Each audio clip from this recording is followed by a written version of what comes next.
como é que surgiu esse projeto, qual é a finalidade desse projeto. Isso aqui a gente vai abordar ele de outra maneira, em outro momento, mas fala um pouquinho sobre a iniciativa desse projeto, Sim. né? E depois a gente pode seguir. Vai lá no skin e tira o skin. Pode tirar essa câmera dos dois, essa daí, e tira o skin para não ficar cortando, porque aí vai ficar bonito quando aparecer o Girananda. Isso, tá vendo? Aí aparece ele, aí você pode ampliar que ele vai conseguir ver.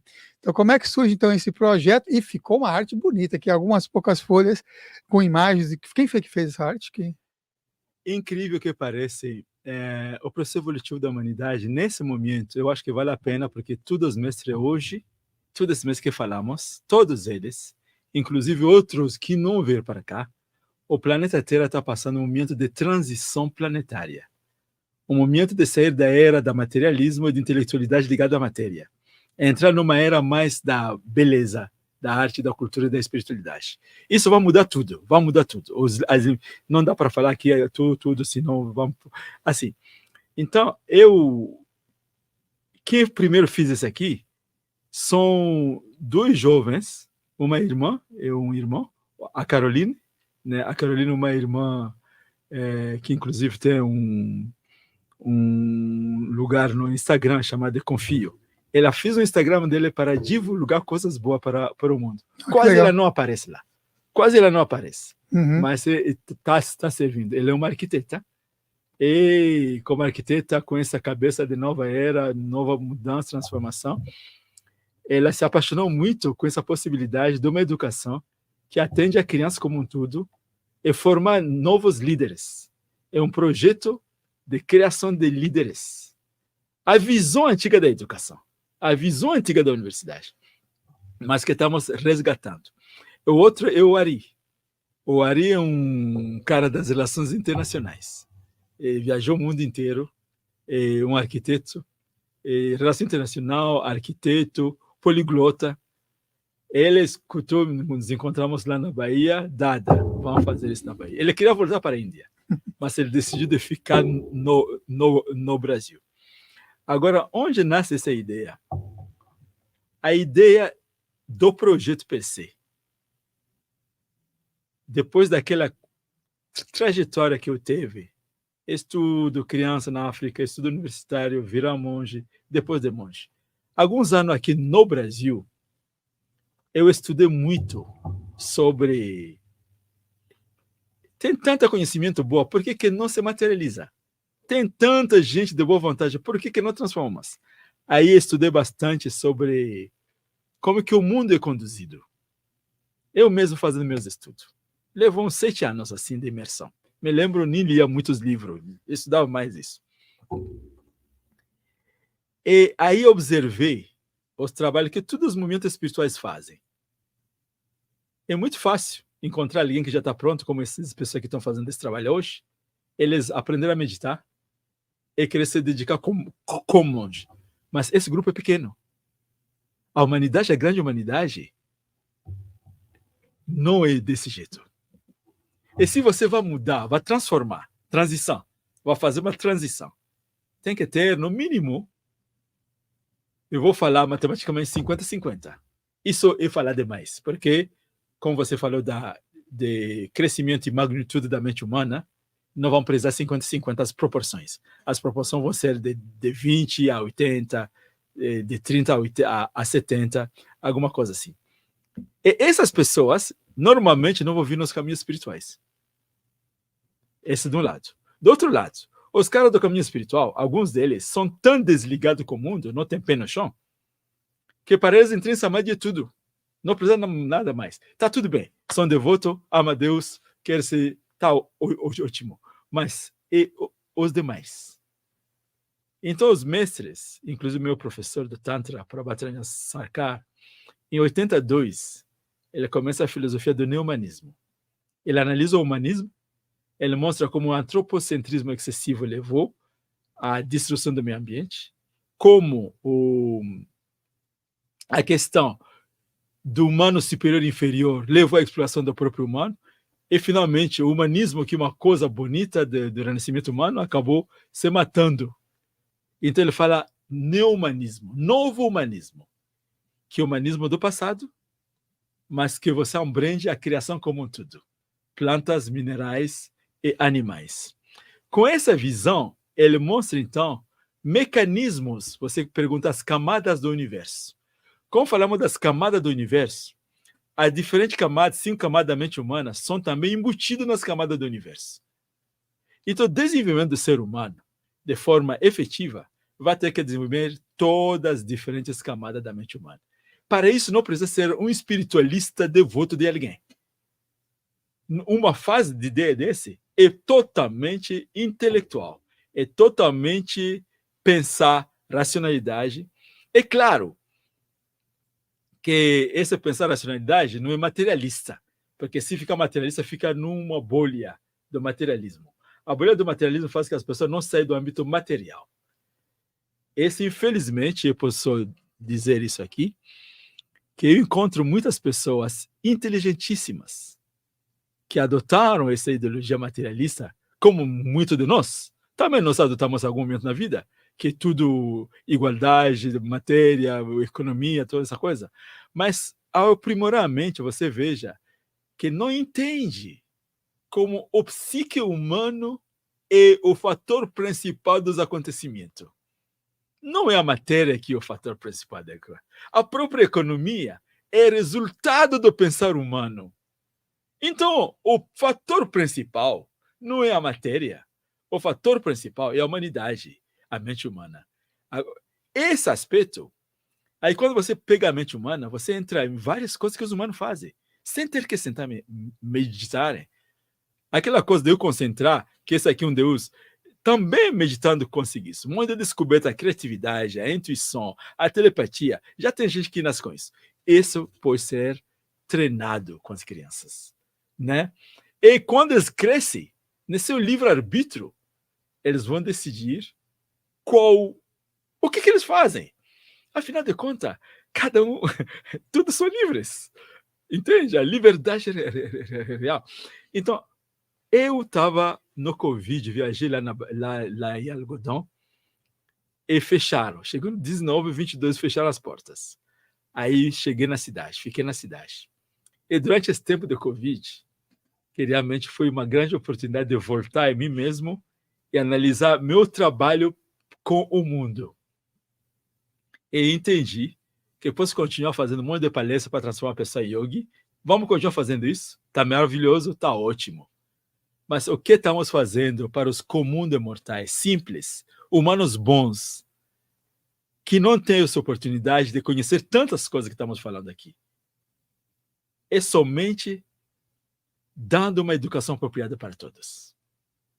Porque naquele local onde tinha, um local muito atrasado, não vou dizer atrasado porque agora é minha terra, né? Minha terra não é atrasado, mas um lugar muito afastado do capital brasileiro, onde as condições de vida do povo local é difícil, onde você tem gente que vive em florestas ainda, onde o ideal de uma criança é ser uma camareira de um hotel. Pô, na época de Shiva vai chegar ali e ver potencialidades humanas sendo destruído, sendo mal utilizado. Ser camareira de um hotel, uma criança que pode inventar um foguete que vá para Marte, para tal. O que falta ali? Conhecimento.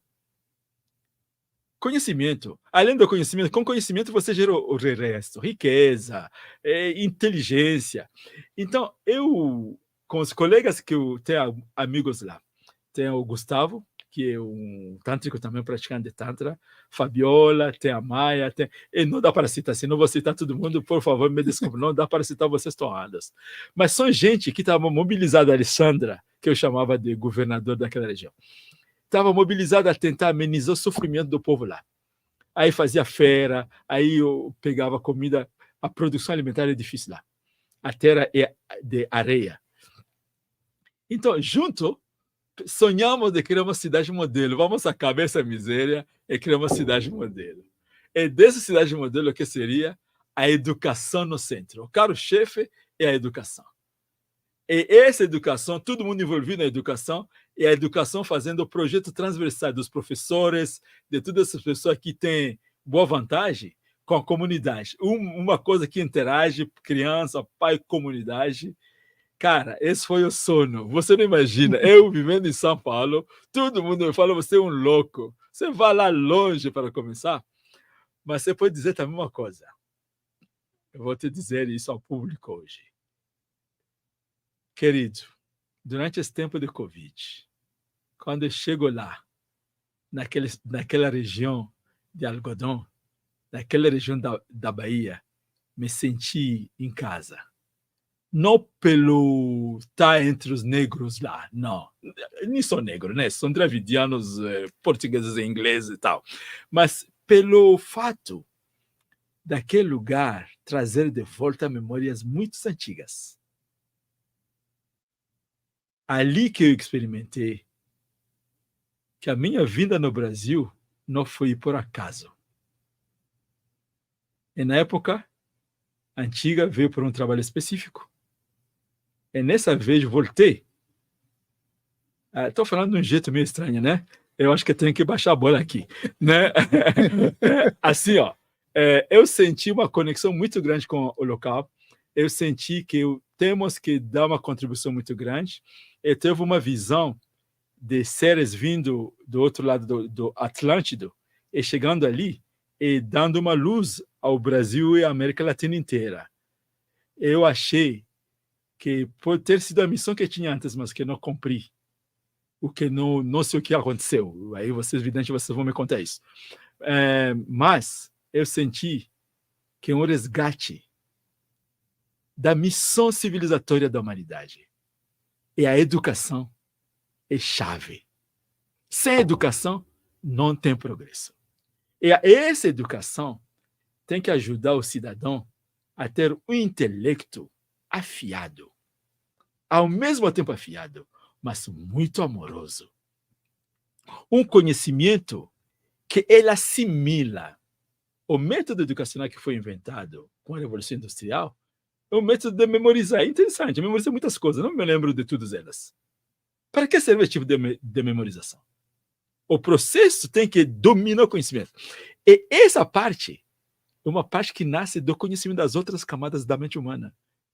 Que o mundo moderno colocou matéria, aí virou esse conhecimento mecânica, aí o valor do ser humano, quando ele memorizou, hoje em dia, só para brincar, celulares e calculador memorizam muito mais que nós mesmos, então elas são mais inteligentes e evoluídas que o ser humano. Não é o caso? Não são. Então, que se a natureza humana, a potencialidade humana, que não está sendo desenvolvido, agora imagina, querido, daqui 10 anos, 15 anos, porque eu quero trabalhar, a escola de algodão é pública. Nós estamos fazendo uma escola para algum tipo de criança. O meu mestre, quando ele cria o neumanismo, ele começa a educação neumanista, então.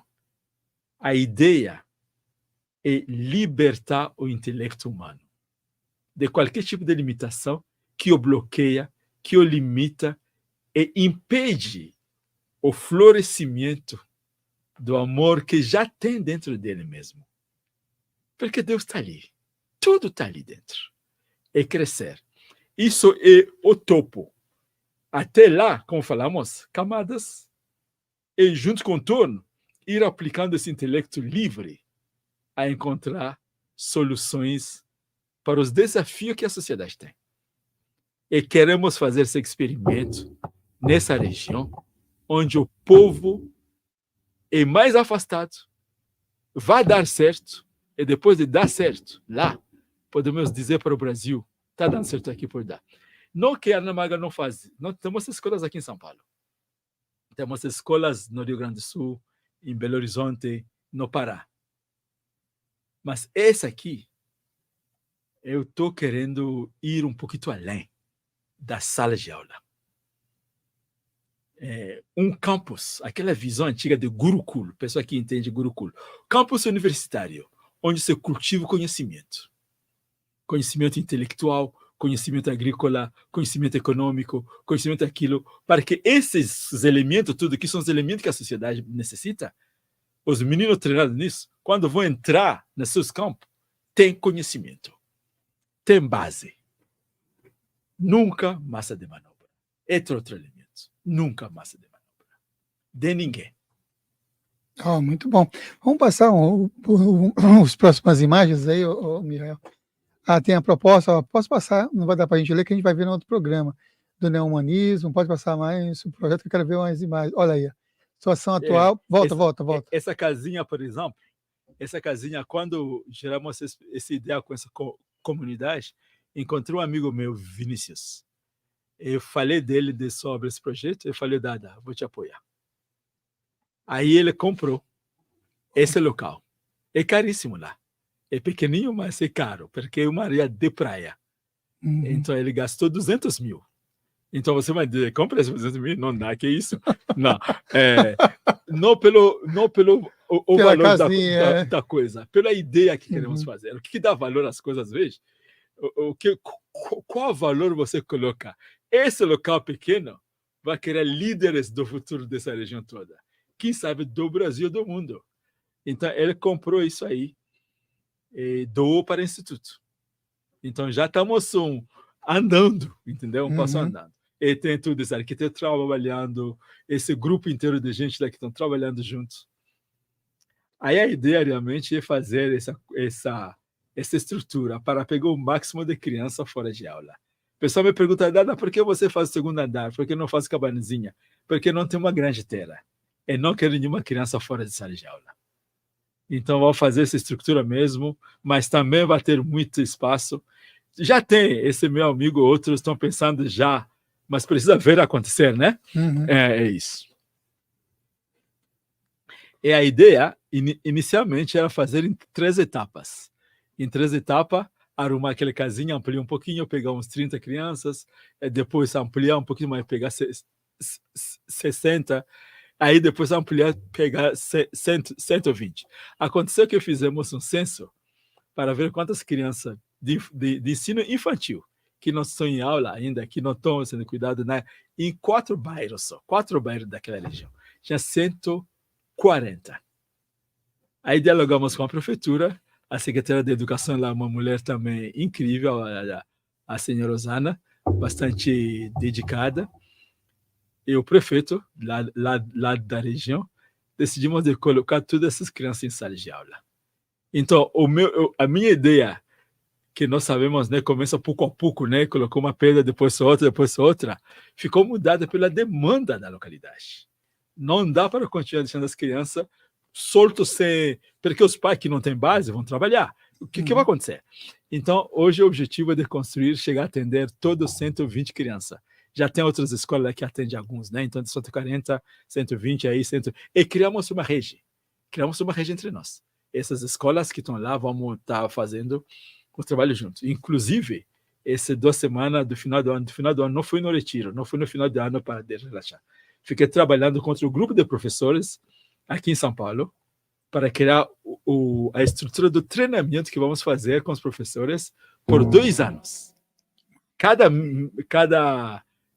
bimestre, que o estilo da escola tem um momento de feira e tal, mas vamos encher de palestra e juntos estamos discutindo com a prefeitura para juntar todas as escolas da região para alavancar o nível educador, que o nível é ruim, mas com certeza um pouquinho mais não doer a ninguém, né? Então vamos crescer junto. Você viu como que é a cabeça aqui? Estou fazendo escola, mas nunca eu esqueço que a escola, a educação, é para servir ao povo. Então, essa sinergia entre ser educado e a comunidade, a sociedade, nunca pode ser separados. É isso, querido. Olha, muito bom. E quanto 120, a quantidade de pessoas que vão participar? Olha, está aí ó, na tela que vocês acessarem, ó, o site benfeitoria.com, para projeto, para novo amanhecer. Quer ler também? Pode ler, Mihael. Isso, aí aqui estão as informações, vocês podem acessar o site está aqui na parte de baixo, e também podem fazer doações pelo Pix. Então a gente tem o CNPJ aqui, 4285-8672-000182, para estar também colaborando com o projeto. Isso. Maravilha. Aí, bom, volta para a gente, coloca lá o skin, para a gente estar Isso. aqui também. Esse financiamento é para Sim. levantar os fundos para construir a estrutura. Aqueles 2 andares. Isso. Agora, a parte do treinamento, eu não vou falar agora, mas quem sabe um dia eu vou voltar a falar as Sim. parcerias que estamos montando.